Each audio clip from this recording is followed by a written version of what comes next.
প্রথমে ভাঙচুর, তাণ্ডব, গ্রেপ্তার, তারপর জামিন পেয়ে জেলের বাইরে বেরোতেই বীরের সম্মান। পশ্চিমবঙ্গের রাজনীতির কি এটাই নতুন ট্রেন্ড? এক সপ্তাহ আগে মুর্শিদাবাদের ফারাক্কায় যে ছবি দেখা গেছিল, উত্তর দিনাজপুরের ইটাহারে বুধবার ফিরল সেই ছবি।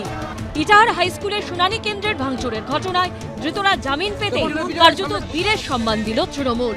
এমনকি জামিন পাওয়া দুই তৃণমূল কর্মীর মাঝে দাঁড়িয়ে গলায় মালা পরে স্লোগান দিলেন তৃণমূলের স্থানীয় নেতাও। ইটাহারের বিধায়ক মোশাররফ হোসেন এসআইআরের বিরুদ্ধে লড়বে। এসআইআর আতঙ্কে মৃত্যুর অভিযোগ ঘিরে গত বৃহস্পতিবার উত্তপ্ত হয়ে ওঠে ইটাহার। ইটাহার হাই স্কুলের শুনানি কেন্দ্রে চলে ব্যাপক তাণ্ডব। সেই ঘটনায় শুক্রবার স্থানীয় দুই তৃণমূল কর্মীকে গ্রেপ্তার করে ইটাহার থানা। বিডিওর অভিযোগের ভিত্তিতে তাদের বিরুদ্ধে সরকারি সম্পত্তি ভাঙচুর, সরকারি কাজে বাধা সহ একাধিক জামিন অযোগ্য ধারায় মামলা রুজু হয়। বুধবার রায়গঞ্জ আদালত থেকে জামিন পান আবুজার আকাশ ও আতাবুল হক নামে দুই তৃণমূল কর্মী। আর এরপরে তাদের মালা পরিয়ে সম্বর্ধনা দেওয়া হয় তৃণমূলের তরফে।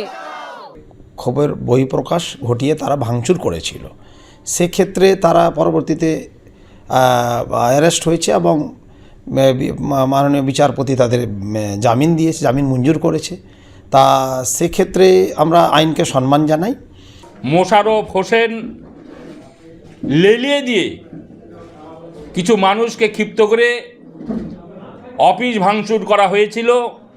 পুলিশ প্রশাসনের পক্ষ থেকে হালকা ধারা দিয়ে তারা জামিন পেয়েছে। এইভাবে গোটা পশ্চিমবাংলা একটা অরাজক পরিবেশ তৈরি করে তাদেরকে মদত দিয়ে এইভাবে অশান্তির বাতাবরণ তৈরি করছে। এক সপ্তাহ আগে ফারাক্কাতেও দেখা গেছিল এই একই ছবি। ফারাক্কার বিডিও অফিসে এসআইআর এর শুনানি চলাকালীন তৃণমূল বিধায়ক মনিরুল ইসলামের উপস্থিতিতে চলে ভয়াবহ তাণ্ডব। ঘটনায় 6 জন তৃণমূলের নেতা কর্মীকে গ্রেপ্তার করে পুলিশ। তারা জামিন পাওয়ার পরেই দলের তরফে বীরের সম্বর্ধনা দেওয়া হয়। গলায় ফুলের মালা পরিয়ে ফুল ছুঁড়ে দেওয়া হয় ভাঙচুরের পুরস্কার। ফারাক্কার আইএনটিটিইউসির ব্লক সভাপতি নিজে হাতে তাদেরকে মালা পরিয়ে দেন। প্রথমে ভাঙচুর, তারপর ভাঙচুরকারীদের সম্বর্ধনা। এটাই কি শেষমেশ রেওয়াজ হয়ে দাঁড়াচ্ছে শাসক দলে? সুদীপ চক্রবর্তীর রিপোর্ট, এবিপি আনন্দ, উত্তর দিনাজপুর। এবিপি আনন্দ, এগিয়ে থাকে, এগিয়ে রাখে।